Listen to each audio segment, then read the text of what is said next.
Hema's cooking channel ಕಡೆಯಿಂದ ಎಲ್ರಿಗೂ ನಮಸ್ಕಾರ. ಬೆಳಗಿನ ಉಪಹಾರಕ್ಕೆ ವಾರದಲ್ಲಿ 1-2 ಸರಿ ಅಂತೂ ಎಲ್ಲರ ಮನೆಯಲ್ಲೂ ದೋಸೆ ಇಡ್ಲಿ ಅಂತೂ ಮಾಡೇ ಮಾಡ್ತೀವಿ. ಈ ದೋಸೆ ಇಡ್ಲಿನ ಅಕ್ಕಿ ಉಪಯೋಗಿಸಿ ಮಾಡೋದಂತೂ ಎಲ್ಲರಿಗೂ ಗೊತ್ತಿರೋದೆ.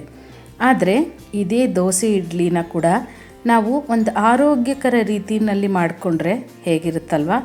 ಬನ್ನಿ ಇವತ್ತು ಸಿರಿಧಾನ್ಯನ ಉಪಯೋಗಿಸಿ ಒಂದು ರುಚಿಯಾದಂಥ ದೋಸೆನ ಮಾಡ್ಕೊಳ್ಳೋಣ. ಇದನ್ನು ನಾನು ನನ್ನ ಒಂದು ಆತ್ಮೀಯ ಗೆಳತಿಯಾದ ಚಿತ್ರದಿಂದ ಕಲಿತಿದ್ದು. ಅವ್ರ ಮನೆಯಲ್ಲಿ ವಾರಕ್ಕೆ 2 ಸರಿ ಅಂತೂ ಈ ರೆಸಿಪಿ ಇದ್ದೇ ಇರುತ್ತೆ. ಅಷ್ಟು ಆರೋಗ್ಯವಾಗಿರೋದನ್ನು ನಾನಿವತ್ತು ನಿಮ್ಮ ಜೊತೆ ಹಂಚ್ಕೋತಾ ಇದ್ದೀನಿ. ಈ ಸಿರಿಧಾನ್ಯಗಳು ಬಗ್ಗೆ ಹೇಳಬೇಕು ಅಂದರೆ ಡಯಾಬಿಟಿಕ್ ಪೇಷಂಟ್ಸ್ಗಾಗಿರ್ಬೋದು ಅಥವಾ ಡಯಟ್ ಮಾಡೋರ್ಗಾಗಿರ್ಬೋದು ಎಲ್ಲರೂ ಉಪಯೋಗಿಸುವಂಥ ಒಂದು ಆರೋಗ್ಯಕರ ಮಿಲೆಟ್ಸ್ ಅಂತಲೇ ಹೇಳ್ಬೋದು. ಅದರಿಂದ ಇವತ್ತು ರುಚಿಯಾದಂಥ ಮಸಾಲೆ ದೋಸೆನೂ ಮೀರಿಸೋವಂಥ ಒಂದು ದೋಸೆ ಅಂತಲೇ ಹೇಳ್ಬೋದು.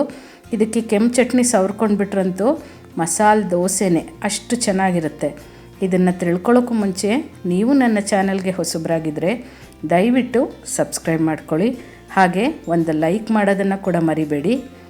ಇವತ್ತು ನಾನು ಇದಕ್ಕೆ ಸಿರಿಧಾನ್ಯದಲ್ಲಿ ಒಂದಾದಂಥ ಊದಲನ್ನ ಉಪಯೋಗಿಸ್ತಾ ಇದ್ದೀನಿ. ಇದನ್ನು ಬ್ಯಾರನ್ ಯಾರ್ಡ್ ಮಿಲೆಟ್ ಅಂತ ಕೂಡ ಕರೀತಾರೆ. ನೋಡೋದಕ್ಕೆ ರಾಗಿ ಸೈಜ್ ಅಷ್ಟೇ ಇರುತ್ತೆ, ಸ್ವಲ್ಪ ವೈಟ್ ಆಗಿರುತ್ತೆ. ನೋಡಿದ್ರೆ ನಿಮಗೆ ಒಂದೊಂದು ಸರಿ ಗಸಗಸೆ ಥರ ಕೂಡ ಕಾಣುತ್ತೆ. ಆರೋಗ್ಯಕ್ಕಂತೂ ತುಂಬಾ ಒಳ್ಳೆಯದು. ನಾನಿವತ್ತು ಇದನ್ನು 1/4 kg ಅಂದರೆ 250 ಗ್ರಾಮ್ನಷ್ಟು ತೊಗೊಂಡಿದ್ದೀನಿ. ಈಗ ನೀವು 1 ಕಪ್ಪಷ್ಟು ಊದಲನ್ನು ತಗೊಂಡಿದ್ರೆ 1/4 ಕಪ್ಪಷ್ಟು ಉದ್ದಿನ ಕಾಳು ಅಥವಾ ಉದ್ದಿನ ಬೇಳೆನ ತೊಗೋಬೇಕಾಗತ್ತೆ. ಇದು ಸರಿಯಾದ ಪ್ರಮಾಣ.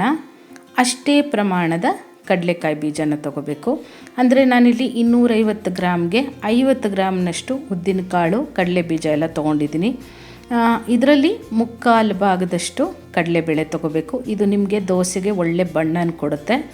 ಹಾಗೆ 1/4 ಕಪ್ಪಷ್ಟು ಹೆಸರುಬೇಳೆ, ನೀವು ಬೇಕಿದ್ರೆ ಇದ್ರ ಜೊತೆಗೆ ತೊಗರಿಬೇಳೆ ಕೂಡ ಉಪಯೋಗಿಸ್ಕೋಬೋದು.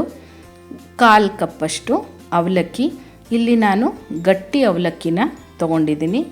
ಜೊತೆಗೆ 1 ಟೀ ಸ್ಪೂನಷ್ಟು ಮೆಂತ್ಯದ ಕಾಳು. ಮೆಂತ್ಯ ಆರೋಗ್ಯಕ್ಕೆ ತುಂಬಾ ಒಳ್ಳೆಯದು, ಹಾಗೆ ದೇಹಕ್ಕೆ ತಂಪು.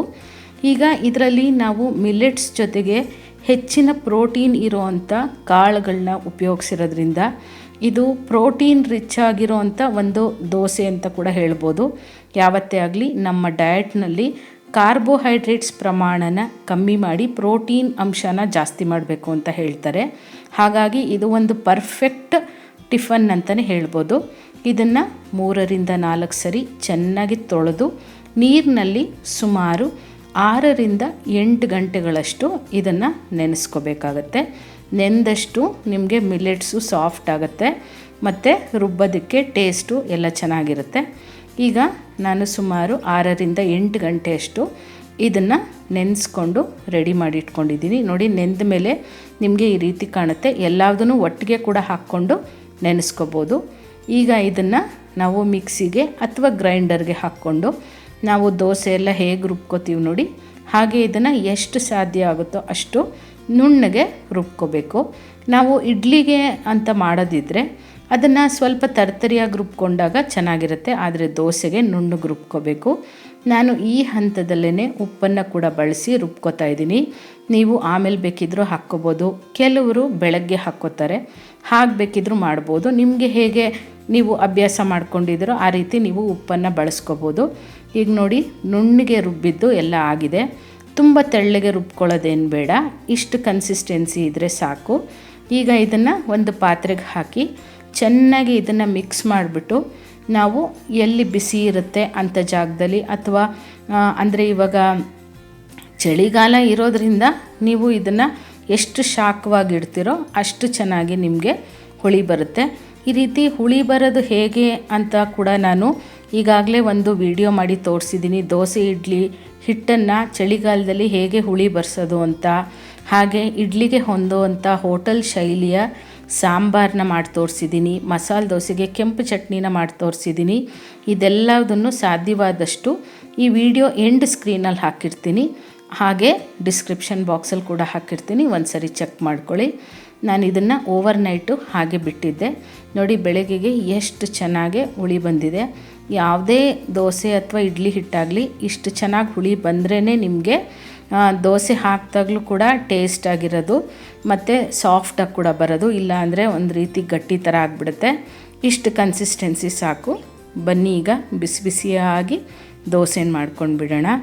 ಯಾವಾಗಲೇ ಆಗಲಿ ದೋಸೆ ಮಾಡುವಾಗ ಹೆಂಚಿನ ಕಾವನ್ನ ನಾವು ಸರಿಯಾಗಿ ನೋಡಿಕೊಂಡು ದೋಸೆನ ಹಾಕ್ಕೋಬೇಕಾಗತ್ತೆ. ತುಂಬ ಹೆಂಚು ಕಾದಿದ್ರೂ ಕೂಡ ದೋಸೆ ಹಾಕಿದ ತಕ್ಷಣ ಸೀದೋಗ್ಬಿಡುತ್ತೆ. ನಾನು ಈಗಾಗಲೇ ದೋಸೆನ ಗರಿಗರಿಯಾಗಿ ಹೇಗೆ ಹಾಕ್ಕೋಬೇಕು ಅಂತ ಕೂಡ ಕೆಂಪು ಚಟ್ನಿ ಮಾಡೋ ಅಂತ ಒಂದು ವಿಡಿಯೋದಲ್ಲಿ ತೋರಿಸಿದ್ದೀನಿ. ಮಸಾಲೆ ದೋಸೆನ ಹೇಗೆ ಮಾಡ್ಕೋಬೇಕು ಅಂತ ಅದನ್ನು ನೀವು ನೋಡ್ಬೋದು. ಆರೋಗ್ಯಕರವಾಗಿ ಮಾಡ್ತಾ ಇರೋದ್ರಿಂದ ಎಣ್ಣೆ ಯಾಕೆ ಬಳಸೋಣ, ಒಂಚೂರು ತುಪ್ಪ ಅಥವಾ ಬೆಣ್ಣೆ ಹಾಕ್ಕೊಂಡ್ರೆ ಒಳ್ಳೆಯದಲ್ವ. ನಾನಿಲ್ಲಿ ಸ್ವಲ್ಪ ತುಪ್ಪನ ಹಾಕ್ಕೋತಾ ಇದ್ದೀನಿ. ಸ್ವಲ್ಪ ಕೆಂಪಗಾದ್ಮೇಲೆ ಎರಡೂ ಸೈಡು ಇದನ್ನು ಬೇಯಿಸ್ಕೋಬೇಕಾಗತ್ತೆ. ನೀವೇ ನೋಡ್ತೀರಾ, ಯಾರಿಗಾದರೂ ಇದನ್ನು ಮಾಡಿಕೊಟ್ಟಾಗ ಇದು ಮಿಲೆಟ್ಸ್ ದೋಸೆನಾ ಅಂತ ಕೇಳ್ತಾರೆ. ಅಷ್ಟು ಚೆನ್ನಾಗಿ ಗರಿಗರಿಯಾಗಿರುತ್ತೆ. ಕಲ್ಲರ್ ಕೂಡ ನೀವು ನೋಡ್ತಾ ಇರ್ಬೋದು ಮಸಾಲೆ ದೋಸೆ ಥರ ಎಷ್ಟು ಚೆನ್ನಾಗಿ ಬಂದಿದೆ ಅಂತ. ಇದೇ ರೀತಿ ನಿಮಗೆ ಆರೋಗ್ಯಕರವಾಗಿರುವಂಥ ಬೇರೆ ಯಾವುದಾದ್ರೂ ರೆಸಿಪೀಸ್ ಬೇಕಿದ್ರೆ ಖಂಡಿತ ನನಗೆ ಕಮೆಂಟ್ ಮೂಲಕ ತಿಳಿಸಿ. ನನಗೆ ಗೊತ್ತಿದ್ದರೆ ನಾನು ಸಾಧ್ಯವಾದಷ್ಟು ಅದನ್ನು ಮಾಡಿ ತೋರಿಸೋ ಪ್ರಯತ್ನ ಮಾಡ್ತೀನಿ. ಹಾಗೆ ಇದೇ ರೀತಿ ಗೋಧಿ ನುಚ್ಚನ್ನು ಉಪಯೋಗಿಸಿ ನಾನು ಈಗಾಗಲೇ ಬಿಸಿಬೇಳೆ ಬಾತನ್ನ ಮತ್ತು ಪೊಂಗಲ್ನ ಕೂಡ ಮಾಡಿ ತೋರಿಸಿದ್ದೀನಿ. ಆ ವಿಡಿಯೋನ ಕೂಡ ನೀವು ನನ್ನ ಬ್ರೇಕ್ಫಾಸ್ಟ್ ಪ್ಲೇ ಲಿಸ್ಟಲ್ಲಿ ಒಂದು ಸರಿ ಚೆಕ್ ಮಾಡ್ಕೋಬೋದು.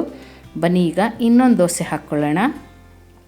ಹಾಗೆ ಇನ್ನೊಂದು ವಿಷಯ, ನಿಮ್ಮೆಲ್ಲರ ಪ್ರೋತ್ಸಾಹ ಸಹಕಾರದಿಂದ ನಾನಿವತ್ತು 100K ಸಬ್ಸ್ಕ್ರೈಬರ್ಸ್ ಅಂದರೆ 1,00,000 ಸಬ್ಸ್ಕ್ರೈಬರ್ಸ್ನ ರೀಚ್ ಆಗಿದ್ದೀನಿ. ಇದೆಲ್ಲ ಸಾಧ್ಯವಾಗಿದ್ದು ನಿಮ್ಮೆಲ್ಲರ ಆಶೀರ್ವಾದದಿಂದ. ನಿಮ್ಮ ಈ ಪ್ರೋತ್ಸಾಹ ಆಶೀರ್ವಾದ ಸದಾ ನನ್ನ ಜೊತೆ ಹೀಗೆ ಇರುತ್ತೆ ಅಂತ ಭಾವಿಸ್ತೀನಿ. ಮತ್ತೊಮ್ಮೆ ಎಲ್ಲರಿಗೂ ನನ್ನ ಕಡೆಯಿಂದ ಹೃತ್ಪೂರ್ವಕ ಧನ್ಯವಾದಗಳು. ಹಾಗೆ ಈ ರೀತಿ ಮತ್ತಷ್ಟು ಈಸಿಯಾದಂಥ ರೆಸಿಪೀಸ್ಗಾಗಿ ಟಿಪ್ಸ್ಗಾಗಿ ಹೇಮಾಸ್ ಕುಕಿಂಗ್ ಚಾನಲ್ನ ಮರಿದೇ ಸಬ್ಸ್ಕ್ರೈಬ್ ಮಾಡ್ಕೊಳ್ಳಿ. ಹಾಗೆ ನಿಮ್ಮ ಅತ್ಯಮೂಲ್ಯವಾದಂಥ ಕಮೆಂಟ್ಗಳನ್ನ ಮಾತ್ರ ಹಾಕೋದನ್ನು ಮರಿಬೇಡಿ. Thank you.